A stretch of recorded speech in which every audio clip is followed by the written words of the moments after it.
balma ina fa nya fa na to mina nga kuna funi Jocelyn la mabaula femiye Mali ale ni Algérie jamana gele belebele be ulu ni nyance ka sabuke lakana kuye o soro la mun fe Mali ka sanfɛ panguru dɔ min ni kɛlɛkɛ minɛn de do an ko min ma ko drone ale sanfɛ panguru ye min ni boliba tɛ a la aywa o ko ale to a ka munumunu hukumu kɔnɔna na aywa fɛn min ye Algérie jamana kɔni olu y'o ci ni ka bɔ ka ben o kɛra sababu ye ka se ka gɛlɛya don jamana fila ninnu ni ɲɔgɔn cɛ o de la sa Mali ka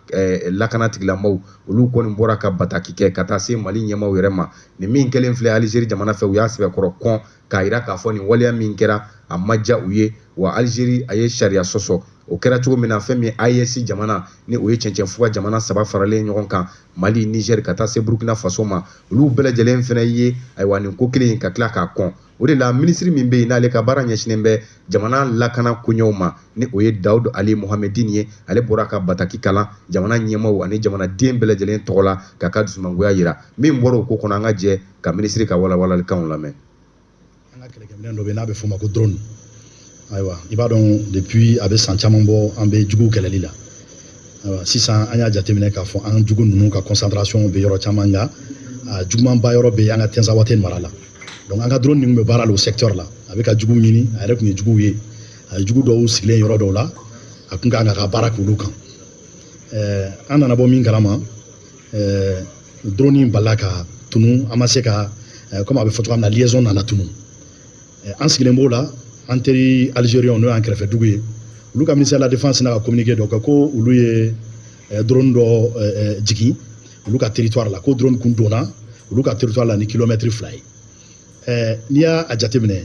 drone in gosilen a gosila de u y'a gosi de fana a gosilen a nana bin yɔrɔ min na o ye anw ka territoire Mali kɔnɔna ye kilomètre 9 ni dɔɔni hakiliman bɛɛ b'a faamuya drone jumɛn bɛ se ka kɛ ko o donna aw ka territoire kɔnɔ kilomètre 2 aw y'o gosi o kilomètre 2 aw ka territoire kɔnɔ o bɛ se ka na bin cogo di Mali kɔnɔna la kilomètre 9 ni kɔ an ye nin bɛɛ jateminɛ k'a fɔ tiɲɛ foyi kun t'a la u ye anw ka drone in gosi k'a bin anw yɛrɛ de ka jamana kɔnɔ yan sigiɲɔgɔnya la an y'u ɲininka an k'an ma nin faamuya an ye 72 heures d'u ma n'o ye tile 3 ye an ko vraiment an mago bɛ ɲɛfɔli la parce que an ka drone in kɔni gosira a binna an fɛ yan mais an y'a ɲɛfɔ an ye min don o tile 3 bɛɛ tɛmɛna fo bi o ma foyi f'an ye donc o de kama an fana y'a yir'u la k'a fɔ an tɛna sigi k'u lajɛ an wulila ka nin communiqué in kɛ nin communiqué in k'a yira tuguni Mali kɔnɔdenw na k'a yira jamana bɛɛ la k'a fɔ ko an kɛrɛfɛ dugu in ani mɔgɔ jugu minnu bɛ tiɲɛni kɛ an ka jamana kɔnɔ u bolo bɛ ɲɔgɔn bolo nin b'o de yira tuguni sinon ka drone tun bɛ baara la a ye mɔgɔ jugu ye an b'an ka baara la anw ni aw tɛ kɛlɛ la an ni mɔgɔ jugu de bɛ kɛlɛ la n'aw ma an dɛmɛ o la aw ta tɔ ye mun ye ka na k'an ka kɛlɛkɛminɛnw gosi ko bi o kɔrɔ ye mun ye k'a fɔ aw bɛ ka an ka kɛlɛkɛminɛnw tiɲɛ walasa k'an minɛ k'an di an juguw ma. Ni tun ye Daoud Ali Mohamedine na jamana kɔnɔna lakana sabatili ayiwa ni tun ye ale ka dantigɛlikanw ye ale de ye o minisiri ye o hukumu kelen kɔnɔna na minisiri min bɛ yen n'a ka baara ɲɛsinnen bɛ an ka jamana ni jamana wɛrɛ kuɲɛ ɲɛnabɔli ma ni o ye ministre des affaires étrangères et de la coopération internationale la ni o ye Abdoulaye Diop ye ale fana bɔra ka sabu kɛ jumɛn ye nin ko in kɛlen Algérie ka lasigiden min bɛ an ka jamana kɔnɔna na wele bilala a ma k'a ɲininka ayiwa a fɛlaw la ko in kan ani Mali yɛrɛ ka kundenna ye min ye Mali ka dantigɛlikan minnu bɛ yen kangaridakan minnu bɛ an fɛ k'o bɛɛ lajɛlen fɔ a ɲɛna cogo min na a bɛ se k'o lase Algérie jamana ma an ka jɛ ka Abdoulaye Diop ka kumakanw lamɛn. Ko ka Algérie lasigiden ka wele Mali hakilinata ye min ye ko o don a tulo la Mali ka ɲininkaliw ye min fana ye k'o f'u ye an y'a yira Algérie lasigiden na k'a fɔ Algérie ni Mali sigiɲɔgɔnya de b'u ni ɲɔgɔn cɛ o sigiɲɔgɔnya fana o ma daminɛ bi ko Algérie armée ka Mali ka drone ko tiɲɛ o ko a cunna kan a ballan na mun na tiɲɛ don gɛlɛya bɛ Mali ni Algérie cɛ mais anw ma sigi k'a miiri ko o gɛlɛya min bɛ anw ni Algérie cɛ ani ɲɔgɔn faamuyabaliya min b'an ni Algérie cɛ o sera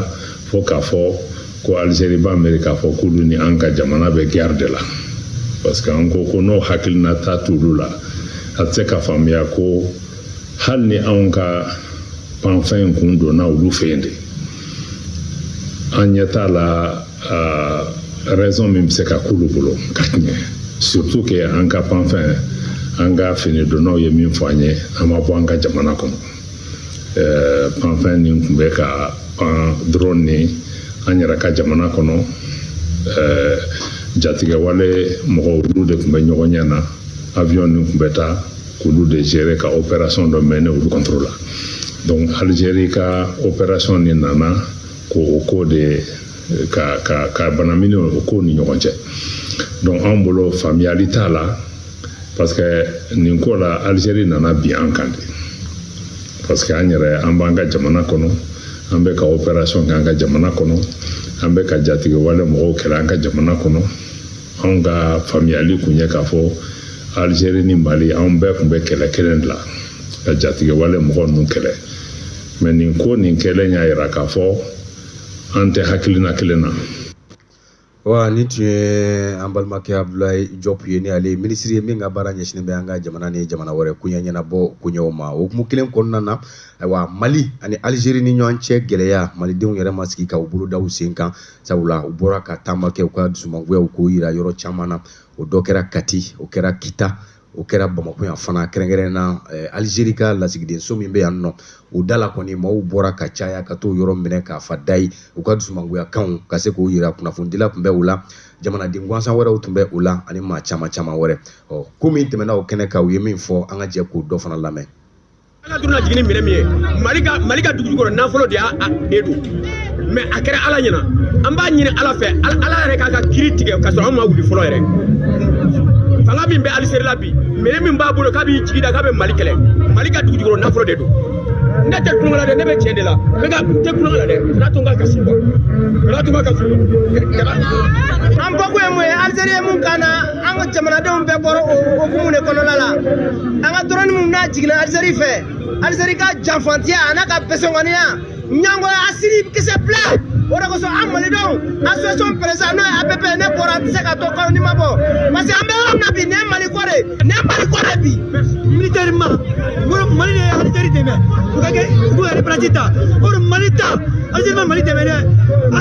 a image kun bɛ ne yɛrɛ bolo Mali de ye Algérie dɛmɛ u ka se k'u ka indépendance ta Gao Tombouctou Kidal ka taa ni minɛn ye k'a di Algérie ma o y'a sɔrɔ France n'o tɛ France kun b'o kɛ jɔn ye France kun y'o kɛ jɔn ye ni Mali tɛ u kun kɛra jɔn ye ka ban. Modibo Keyita ni De Gaulle u bilala ɲɔgɔn na Algérie kama pour que Algérie k'a ka indépendance ta Algérie m'o récompensé Algérie ye Mali sara ni nin de l'AES n'a y'i sigi an bɛ AES kɔ fo lahara l'AES y'i sigi bi ne cɛ Burkina Niger jamana wɛrɛ bɛ nin kɛ fanga Algérie kɛ ka jamana tɔw ladi on n'a pas peur an pɛrɛnnen don an ka k'an nin di Algérie ko la kana siga la. Depuis ma diya an na an b'a fɔ drone a bɛ sara awɔ parce que u jo foyi t'a la déjà an bɛ ka min imaginer olu y'o de yira anw na déjà quoi u ye siga don an bɛna siga min na u ye siga don a la déjà. Algérie ni min kɛ fo an ka fama u ka kɔ kɛ min bɛ Malidenw dusu suma an kɔni an tɛ jɛn ni de fiyewu an ka wari de bɔra k'an ka drone san a juru ma ta yɔrɔ si donc ni Algérie ɲɛgoya kama ka taa an ka drone ci an tɛ jɛn n'a ye a ma diya bi a ma diya sini France de kosɔn Mali de kosɔn ni u bɔra France ka jɔnya la bi n'olu kɛra fitiriwale hali Maliɲɛnw ma kuma Ala yɛrɛ tɛ Algérie to yen Ala yɛrɛ tɛ Algérie to yen Ala yɛrɛ t'u to yen. Ni ye Mali ko de ye ba Mali ka bɛɛ kan k'i yɛrɛ kɛ komi sɔrɔsi den kelen de bi parce que comme kɛlɛ ma na bi an man kan tɛ k'an sigi nin ye dɛ an man kan tɛ k'an sigi nin de bi an man kan tɛ k'an sigi Mali man kan nin de bi wa ni autorité ninnu nana mun yira Mali la bi u nana Malidenw kana an ɲa yɛlɛ de kana ko yira an na kana Mali kana na wuli k'a bɔ sunɔgɔ la surtout ne bɛ kuma Sinɛti de fɛ Sinɛti an ka ɲa yɛlɛ Mali sɛgɛnna quoi Mali sɛgɛnna an bolo fila di ɲɔgɔn ma.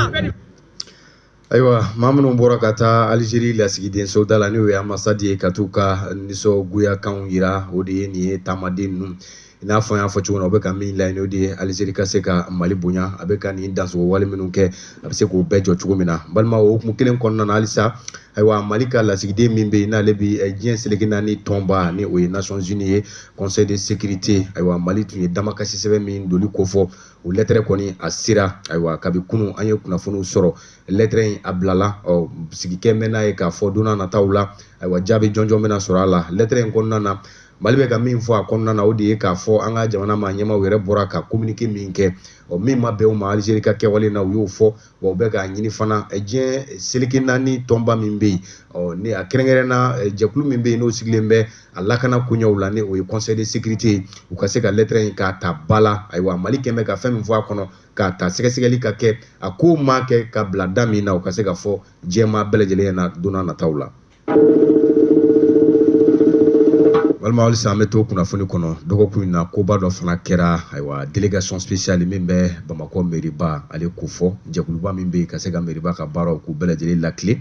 olu fana ye baara dɔ kɛ a tɛ bila hukumu foyi kɔnɔ kalan yiriwali denmisɛnninw ka siniɲɛsigi bɛ se ka dilan cogo min na o de don a bɛ tali kɛ jumɛn na ka se ka kalankɛminɛn dɔw ta k'a di kalanso 3 o bɔɲɔgɔnko ma a bɛ tali kɛ tableaubanw na ka taa se sièges ma ani bureau ani kalanminɛn caman wɛrɛw nin ma kɛ kunfɛ ka sabu kɛ jumɛn ye nin kalanyɔrɔ ninnu tun ye laɲiniw kɛ délégation spéciale maa ɲɛmaa fɛ ka se ka olu kulomagɛnni ni dɛmɛ ninnu ye ka sabu kɛ jumɛn ye gɛlɛya belebele de tun bɛ u kan ban ni tabali ani lakɔli karamɔgɔw olu yɛrɛ ka siège kow o ta fanfɛla fɛ o ko kɛlen sa laɲini a ma bila daga girinda la délégation spéciale mɔɔw Bamakɔ mairie kɔnɔna na u ye jaabi jɔnjɔn di ninnu ma u ye minɛ min laɲini kɛ ka se k'o caman ta ka di u ma a ko bɛ bila hukumu jumɛn kɔnɔ délégation spéciale maa ɲɛmaa yɛrɛ ni o ye Bala Traoré ye an y'an ka kuma galama tɛngu a da la a ye dakuruɲɛ damadɔ fɔ an ɲɛna an ka jɛ k'o lamɛn.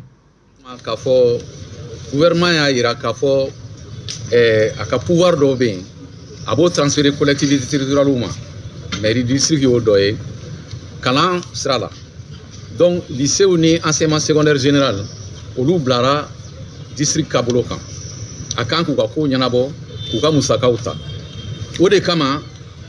délégation spéciale y'a ye k'a fɔ lycée caman bɛ yen gɛlɛya tun b'u kan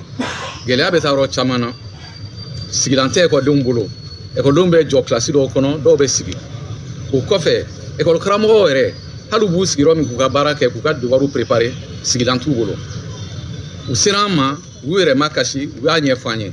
an y'a jateminɛ k'a fɔ an k'an ka ko dɔ kɛ n'a ma ɲa responsabilité dira an ma an k'an ka minɛn fa an wulila k'an jɔ an ye bɔkabin kɛ o la an sera ka min sɔrɔ bi an ye lycée 3 kɔni ye olu de ka kunko u ka gɛlɛn ni tɔw ta ye an y'an ɲɛsin olu fɔlɔ ma yan'an ka dɔwɛrɛ ta lajɛ lycée Bilal nin b'o la commune 2 la Ɲamakɔrɔ lycée b'o la lycée Kanko Musa b'o la an ye mun kɛ an ye tableaubanw ɲini ekɔlidenw bɛ sigi min kan 130 ekɔli karamɔgɔw ka sigilanko sigilan 65 an y'o ɲini accoudoir b'a la dɛmɛ don ka taa u fan fɛ k'u ka baara condition nɔgɔya u bolo an ye min faamu jamana bɛ fɛ ka taa ɲɛ kalan sira i b'i banban o de kan k'o yiriwa n'o de kɛra jamana yɛrɛ ka ɲɛfɛ taga bɛɛ b'o la an bɛ yɔrɔ min na an kɔni ka ŋaniya ye min ye an bɛ to nin na chaque fois n'a se kɛra an ye an bɛ dɛmɛ lase u ma. Ne tun ye Bala Traoré ye ayiwa Bamakɔ mairie délégation spéciale la o maa ɲɛmaa don o kɛnɛ kelen kan maa minnu bɛ yen n'olu ye lajalifɛn in sɔrɔ olu cogoya la maa min bɛ kuma ta o de ye Umaru Wulale ye ale ye Ɲamakɔrɔ lycée public o proviseur don par intérim a y'a ka nisɔndiyakanw jira ani nin bɛna kɛ sababu ye ka degun min ta ka bɔ olu kan a da dora o bɛɛ lajɛlen la k'o walawala an ka Umaru Wulale lamɛn. Délégation spéciale président anw ka problème commencera il a tout fait pour nous rencontrer a y'a kɛ cogoya bɛɛ la walasa an ka se ka a n'an ka se ka ɲɔgɔn ye o ɲɔgɔn ye kɔnɔna na a ye layidu ta an ye an ye ɲɔgɔn ye jumadon n'a fɔra ko o layidu o bɔra a sira fɛ layidu ninnu kɔnɔna na an ye priorité o de ta priorité fɔlɔ tun ye mun ye o ye tabulubanko ye ekɔlidenw bɛ sigi ba min kan a y'a fɔ an ye a ye layidu ta an ye k'a bɛ o banw d'a ma sisan an yɛrɛ ɲɛ bɛ banw na bon min y'an ka mɛtiriw ka sigiliko fana ye o ka salle de professeur salle kɔnɔ a ye tun ye layidu ta an ye fana a b'a seko k'o la sisan an ɲɛ bɛ sɛduw fana na bon an yɛrɛ ɲɛ b'a la fana minɛn wɛrɛw b'a la nisɔndiya yɛrɛ kɔni fɛ n'i ko an ka nisɔndiyabagatɔ ka tasuma fifa n'ala ma far'i kan a daji b'a faga mais an kɔni bɛ min fɔ président ye an b'a fɔ k'a barikada o n'an ka ɲɛmɔgɔ fɛn fɛn bɛ yan nɔ ni olu y'anw dɛmɛ walasa nin don nin bɛ se k'a kɛ parce que ni y'an yɛrɛ kun ɲininka an b'a fɔ sogo kan don ne tun ye Umaru Wulale Ɲamakɔrɔ lycée public ye proviseur par intérim don ne tun y'a ka nisɔndiyalikanw ye. Halisa an bɛ to délégation spéciale la ale ka hukumu kɔnɔna na Bamakɔ mairie-ba boulevard de l'indépendance n'i y'o minɛ ka taa ka kɛ i b'a fɔ i bɛ taa CICB fanfɛla la i bɛ taa se sira dankunba min ma ni ale de bɛ fara ka taa CICB fanfɛla fɛ o yɔrɔ la dankunba min tun bɛ yen nanzarakan na n'an ko a ma ko rond point o yɔrɔ in ni tun y'a ta k'a lajɛ b'a ye k'a fɔ a kun kɛlen bɛ kojugu caman kɛ yɔrɔ ye saraka jugu ka taa se fura ɲagaw ani fɛn caman ma olu de tun bɛ fili yɔrɔ in na k'a nɔgɔ n'i y'a ye a kuma a tɛ duguba ko jadon ma la o de hukumu kɔnɔna na mairie-ba a baarakɛɲɔgɔnw an ko yɔrɔ min ma ko Salam assurance ka bolo di ɲɔgɔn ma kɔni hukumu kɔnɔna na ni yɔrɔ in rond point ba n'a filɛ nin ye place cinquantenaire yɔrɔ la u sera ka yɔrɔ in kɔni dilan k'a cɛ ɲɛ kosɛbɛ n'a layidu kun taara maaw ye a bɛ kalo damadama bɔ baara kɔni kɛra k'a ban pewu ka yɔrɔ in k'a lasago ka ɲɛ a bɛ tali kɛ min na o de ye ka monument dɔ turu camancɛ la ka sɔrɔ ka fleurs feerew ka olu kɛ a la kosɛbɛ ka sɔrɔ ka briques an ko min ma ko pavew ka olu fana da la ka ɲɛ ni ka sɔrɔ ka nɛgɛ kɛ k'a koli n'a yelen bɛ donja don ma la n'i y'a ye dɔrɔn i yɛrɛ b'a dɔn k'a fɔ ani kɔrɔlenw tɛ kelen ye a ma dabɔ foyi kama a bɛ se ka kɛ maaw yɛrɛ sigiyɔrɔ ye maaw bɛ se ka t'u yɛrɛ lafiya la yɔrɔ min na cogo min na wali kelen ka fɛn caman wɛrɛw kɛ min n'o tɛ kojugu kɛyɔrɔ ye wari bɔba kɛra ayiwa Salam assurance min ye a n'a baarakɛɲɔgɔn mairie-ba u kɔni ye wele bila bɛɛ lajɛlen ma ka se nin yɔrɔ kofɔlen in na a bɛ bila minɛn min kɔnɔ ka se ka walawalali k'o la k'o ɲɛfɔ maaw ye an ka jɛ ka Bala Traoré ale de ye délégation spéciale la mairie-ba kɔnɔna o maa ɲɛmaa don a ka walawalalikan dɔw lamɛn ko in kan. Kɛnɛ min kan an nisɔndiyalen don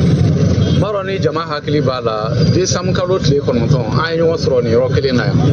an y'an kan di k'a fɔ an bɛna yɔrɔ in dilan yɔrɔ in tun cɛ ka jugu a tun man ɲi a dun bɛ dugu camancɛ la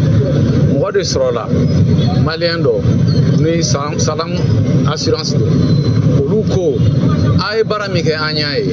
a diyara an ye o kama an bɛ wuli k'an jɔ an b'aw dɛmɛ Salam assurance wulila k'u jɔ a musaka bɛɛ olu de y'u jɔ n'o ye mɛ baara min filɛ ADR fɛnɛ de ma baara la a labanna min na a wolola min na aw yɛrɛ ɲɛ b'a la ni nin ɲɔgɔnna caman bɛ capitale kɔnɔ o moins an bɛ se k'an disi gosi dɔɔni k'a fɔ an fɛnɛ ka capitale ka ɲi a kɛra tɔw ɲɔgɔn ye min bɛna fɔ sa o ye k'a fɔ ni nin rond-point dilanla tan an y'a ye rond-point caman dilanla u ɲara fleurs ni gazon b'a la mɛ tuma caman furusiriw ni fɛnw na mɔgɔ bɛ yɛlɛ a kan k'a piétiner a bɛɛ bɛ tiɲɛ an b'o yɔrɔ ɲɛfɔ jama ye k'u hakili to o yɔrɔ la n'a ɲara a ɲalen ka di bɛɛ ye an b'an bolo fara ɲɔgɔn kan pour que jɛlenya in baara bɛɛ ka se k'a kɛ an ka chef de cabinet y'a ɲɛfɔ sisan a ko mɔgɔ kelen baara tɛ a ye min fɔ tiɲɛ don o kama an b'a ɲini jama fɛ u k'u ka fanga fara an kan Bamakɔ jɛlen ko a ka jɛlenya in a ka taa ɲɛfɛ wa a kana kɛ tile fila ko ye.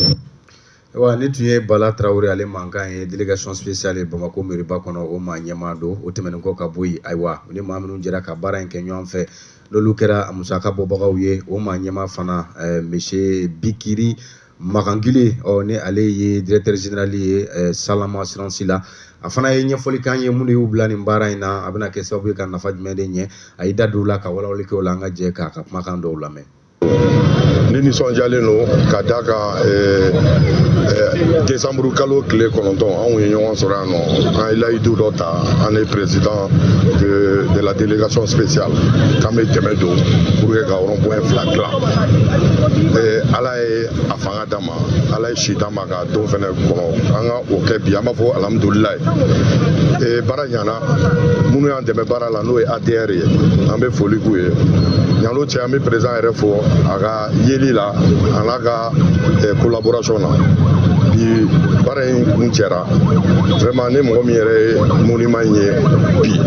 k'a fɔlɔlama ye a ka ca ala fɛ hali ni tɛmɛtɔla don i b'a fɔ ko alhamdulilayi o kɔnɔna na vraiment ne bɛ foli kɛ autorité fɛn fɛn y'an dɛmɛ a kɔnɔna na ne ye Salam assurance directeur ye Salam assurance an donna nin na ko wɛrɛ tɛ ko ye an ye assurance de an bɛ mɔgɔw lakana de mais lakana dɔrɔn tɛ se ka k'an baara ye an bɛ jamana min kɔnɔ an bɛ ville min kɔnɔ f'an ka dɛmɛ don ville fɛnɛ ma o kɔnɔna na fɛnɛ fɛn min ye sigiyɔrɔko ye fɛn min ye assainissement ye fɛn min ye jamanadenw ka sigiyɔrɔko hɛrɛ ye o ye ko ɲɛnamaba ye anw bɛ minnu fɛnɛ jateminɛ anw ka dɛmɛ don o dɔrɔn de kama. Ne tun ye Salam assurance a maa ɲɛmaa directeur général a ka dantigɛlikanw ye kɛnɛ in kan. nɛgɛ kaɲɛ 11 sanga 27 o bɛ a sanfɛ an ka waati jateminɛ na sanfɛ waati kelen de bɛ Mopti ka bɛɛ lajɛlen ka waati jateminɛ na sanfɛ o de la an b'an sɛnsɛn an bɛ taa Mopti marabolo kɔnɔna na baɲumankɛtɔn min bɛ an ka jamana na yan n'an ko a ma ko mouvement an b'i kɔ ayiwa olu ka musojɛkulu min n'a bɛ Mopti o région kɔnɔna na o kɔni o bureau falenna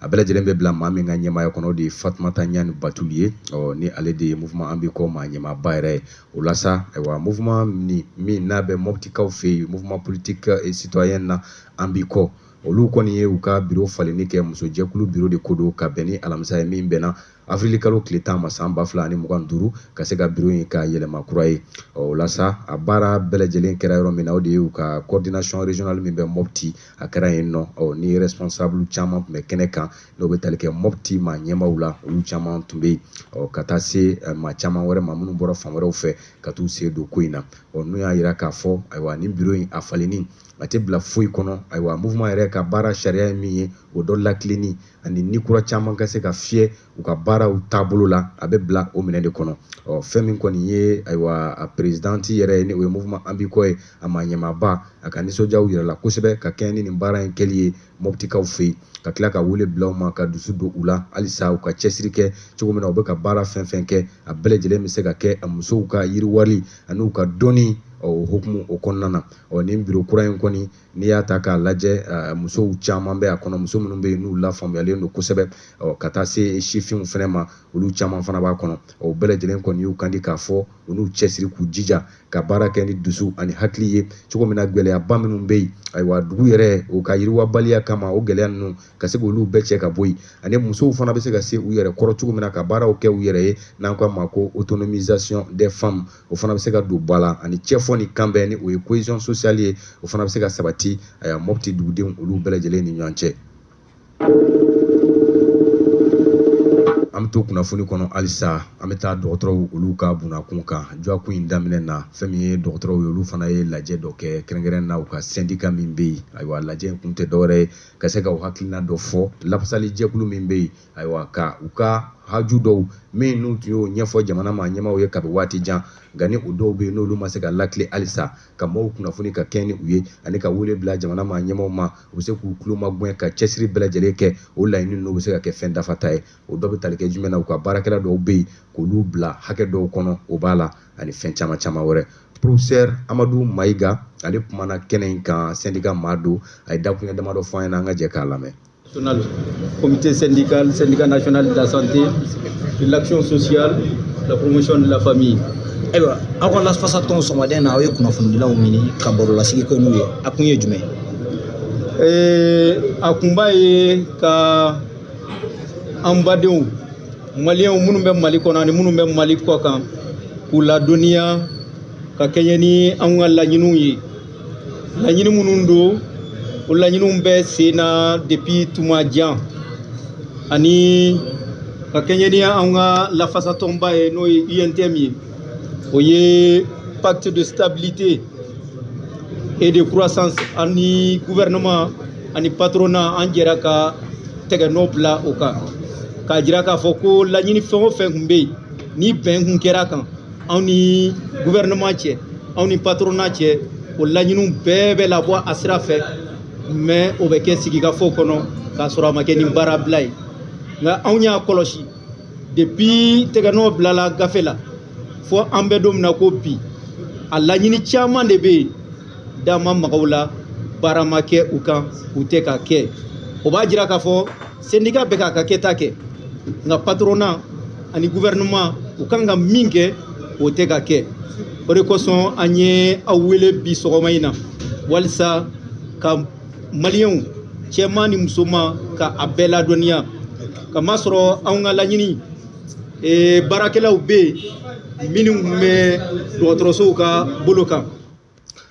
Ayiwa ni tun ye dɔgɔtɔrɔw ka lafasali jɛkulu min bɛ u ka dantigɛlikan dɔw ye n'an bɔra an bɛ taa kunnafoni kɔnɔ halisa cakɛda min b'an ka jamana kɔnɔ n'an ko a ma ko AFG assurance olu ni l'Insurtech Kenyan Pula u ka bolo di ɲɔgɔn ma kɔni hukumu kɔnɔna na u ye dɛmɛ belebele ta ka kɛ sɛnɛkɛla dɔw ye minnu bɛ yen n'u ye gɛlɛyaw sɔrɔ ka sabuya kɛ ji ka cɛni ye san 2024 ani san 2025 o sɛnɛ hukumu kɔnɔna na. A wari musaka n'i y'a fara ɲɔgɔn kan bɛrɛ kɔni t'a jɛ CFA wari miliyɔn 100 o bɔ ɲɔgɔnko la. Maa minnu y'a sɔrɔ sɛnɛkɛlaw la o bɛna se maa 7,400 o bɔ ɲɔgɔnko ma. Ka bolo di ɲɔgɔn ma hukumu kɔnɔ i n'a fɔ n y'a fɔ cogo min na a bɛ kɛ de sababu ye ka se ka gɛlɛya caman bɛ yen k'o ta ka bɔ ni sɛnɛkɛla ninnu kan waati yɛlɛma yɛrɛ o hukumu kɔnɔna na. Maa caman tun bɛ kɛnɛ in kan minisiriso min bɛ yen n'a ka baara ɲɛsinnen bɛ dun ka fa o lakanani ma ni o ye commissaire à la sécurité alimentaire ye. Kɛnɛ ɲɛmaaya tun bɛ ale bolo. APCAM fana tun bɛ kɛnɛ kan ka taa se wa baarada caman ma minnu bɛ yen n'olu ka baara ɲɛsinnen bɛ sɛnɛ o yiriwali ko ma. Kɛnɛ kuncɛlen an ye kɛnɛ di madame Sise Adam Ba ale AFG assurance o ma ɲɛmaa don a bɛ walawalali kan an ka jɛ k'a lamɛn. Ni baara ye min daminɛna a mɛnna pour que ka se ka se remise de chèque ma bi. Donc anw ye accompagné d'assurance ye AFG assurance Mali an bɛ Bamako ça fait kabini san 2017 an ye baaraw daminɛ. Donc an nana min kɛ an y'a fɔ an tɛ fɛ ka baara kɛ maliyɛn fankelen ye ka fankelen to an bɛ fɛ ka baara kɛ maliyɛn bɛɛ de. Donc o de y'a kɛ an y'a daminɛ ni assurance classique ye. Assurance minnu bɛ taa mɔgɔw ka investissement u ka mobiliw ni u ka sow an'u ka entreprise. Donc i komi an natuma an ye layidu ta Mali gouvernement ye an ko ko n'an nana an tɛ baara kɛ olu dɔrɔn pe ye an bɛna baara kɛ sɛnɛkɛlaw fana ye ka se k'u ka baaraw n'u ka fɛnw lakana. Donc o sen fɛ i komi o baara in fana tɛ se ka kɛ fo i ka agrément kura dɔ de sɔrɔ. Donc an nana 2021 dɔrɔn an ye agrément ɲini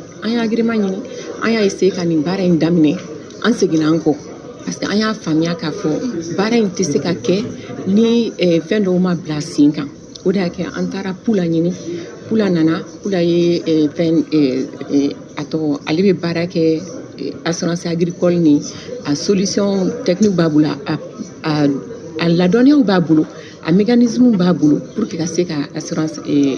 rendement indiciel kɛ. Donc an y'ale sɔrɔ ka fara an kan an ni autorité mɔgɔw sera ka jɛ ka kuma ɲɔgɔn fɛ notamment ministre de l'agriculture, ministre de commissariat à la sécurité alimentaire. Donc an ye san kelen de kɛ an bɛ boli la an bɛ taga ni ka segin na an bɛ se ka produit dɔ kɛ assurance min bɛ bɛn vraiment an ka sɛnɛkɛlaw lakani yɛrɛ ma. Donc a y'o temps bɛɛ ta ka se k'o baara kɛ sisan de sa an sera ka Agra y'an dɛmɛ ka na ni financement ni fɛnw ye an sera ka couverture di u ma. Ni tun ye madame Sise Adam Ba AFG assurance o ma ɲɛmaa don. Kunnafoni kuncɛ kunnafoni na fɛn min ye cakɛdaba min bɛ an ka jamana kɔnɔna na ni o ye DNH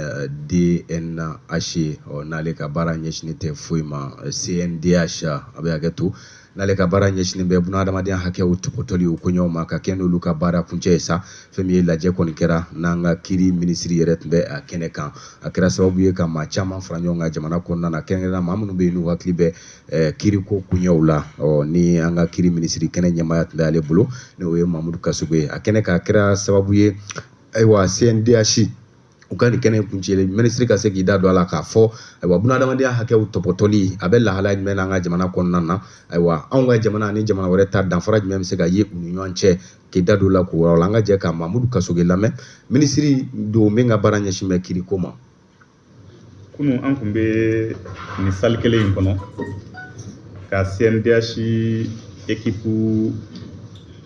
min ka mandat banna k'u fo k'u waleɲuman dɔn u bɔra ka baara min kɛ faso jɔli la parce que faso jɔ a siraw ka ca adamadenya hakɛ batoli o ye faso jɔ sira dɔ ye an bɛ se k'a fɔ fana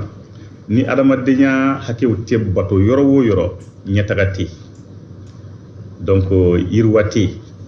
adamadenya hakɛw a kan ka bato bɛɛ fɛ o de la kabini san 1936 Manden kɔnɔ an bɛnbaw u sigira Kurukafugan ka adamadenya hakɛw pereperelatigɛ bɛɛ ka hakɛ ye min ye sigida ka hakɛ ye min ye jamana ka hakɛ ye min ye adamaden kelen kelen bɛɛ ka hakɛ ye min ye k'o latigɛ o kɛra an fɛ san 700 ani san 12 yani déclaration universelle des droits de l'homme kana. Donc c'est dire que droits de l'homme an b'a ɲɛdɔn fɛn min don a donnen bɛ an ka danbew kɔnɔ an ka taabolow bɛɛ kɔnɔ droit de l'homme b'a kɔnɔ seulement ani tɔw tɛ ka ɲɔgɔn faamu yɔrɔ min na jamana bɛɛ n'a ka danbe jamana dɔw bɛ yen cɛw bɛ furu ɲɔgɔn ma musow bɛ furu ɲɔgɔn ma dɔw yɛrɛ bɛ furu baganw ma o y'u ka danbe de c'est leur liberté den b'a fa neni k'a ba neni k'a ma baw neni o y'u ka danbe ye n'a ka d'u ye a ka kɛ yen nɔ mais an fɛ o tɛ se ka kɛ an ka danbe tɛ sɔn a ma an ka danbew tɛ sɔn cɛ ni cɛ ka furu ɲɔgɔn ma. Ni tun ye Mahmoud Kasoge, ministre de la Justice et des Droits de l'Homme, garde des Sceaux, ale ka baara ɲɛsinnen bɛ kiriko ani tilennenya sabatili jamana kɔnɔna na o ministre do. Balimaw, an sera ka min kafo ka di aw ma dɔgɔkun kunnafonina k'a daminɛ ntɛnɛn na ka na bila bi yɛrɛ la o de ye nin ye. An b'aw fo ka waleɲuman dɔn aw ka lamɛnni ko ɲuman na radio jɛkafɔ de don a bɛ laseli k'aw ma 107.7 bɛ a sanfɛ maa min bolo tun bɛ nɛgɛw kɛrɛfɛ juru la Jibi Jakite don Seku Tarawele de ye kunnafoni lase aw ma YouTube sira tun bɛ Sylvie Dako bolo k'a sɔrɔ an ka baaraw bɛɛ lajɛlen kalifalen tun don an ka ɲɛmaa la Bois Jabate rédaction kɔnɔna na ka journaliste bɛn furaw kafo ka fara ɲɔgɔn kan Boubacar Traoré le rédacteur en chef n'Ala ma an ka jɔnya jɔ an na ntɛnɛn aw ni ne bɛ ɲɔgɔn sɔrɔ yan journal kɛnɛ kan français la mais yan'o cɛ ayiwa ka bɛn sini karima an bɛ ɲɔgɔn sɔrɔ débat politique kɛnɛ kan n'Ala ka jɛ aw ni cɛ aw ka kulomajɔ la aw sɔgɔlen ka to radio jɛkafɔ la radio des grands événements.